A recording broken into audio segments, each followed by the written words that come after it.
Because it's creative and I like building stuff, I guess. Kind of just like, it's like adult Legos for me.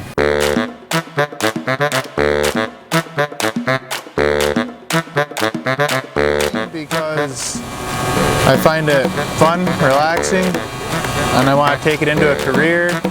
I want to do fabrication and see where it takes me. Until I took a high school class here, and then I was like, this is my passion. And plus, you get to melt things. Like, who doesn't like to stick two pieces of metal together?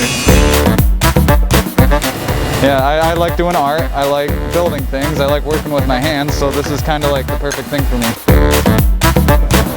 I did some machining, wasn't fond of it. Been doing welding now since the beginning of this course and thoroughly enjoy welding.